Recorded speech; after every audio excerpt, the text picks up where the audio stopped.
పెద్ద వయసు అయ్యాక అప్పుడప్పుడు మనం మధ్యాహ్నం పూట తిన్న అన్నం కూడా అరగదు. అలా అరగలేనప్పుడు చక్కగా ఇలా బీన్స్ కానీ క్యారెట్ కానీ తెచ్చుకుని ఇలా గిన్నెలో సగం నీళ్లు పోసేసి కొంచెం పైన ఇలాగా నేనైతే ఈరోజు బీన్సే ఉడకబెట్టుకుంటున్నాను. పావు కేజీ బీన్స్ తెచ్చుకుని మధ్యాహ్నం తిన్న అన్నం అరగలేదు అనిపిస్తుంది. అరగలేనప్పుడు ఇంక సాయంత్రం కక్కుర్తి పడకూడదు. 50 ఏళ్ళు దాటిన తర్వాత ఇలా ఉడకబెట్టేసుకుని 6 గంటలకల్లా చక్కగా మెత్తగా ఉంటాయి. తినేసేసి ఒక అర గ్లాస్ పాలు తాగి పడుకుంటే తెల్లారేటప్పుడు ప్రాణం తేలిగ్గా ఉంటుంది.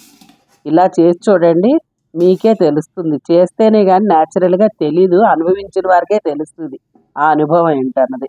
మరి మీరు కూడా పెద్దవారు ఎవరన్నా ఉంటే ఇంట్లో ఇలా రెడీ చేసుకోండి. మెత్తగా ఉంటాయి దూదులాగా. ఎంత బాగుంటాయో తినడానికి, తినే కొద్దీ తినాలనిపిస్తుంది.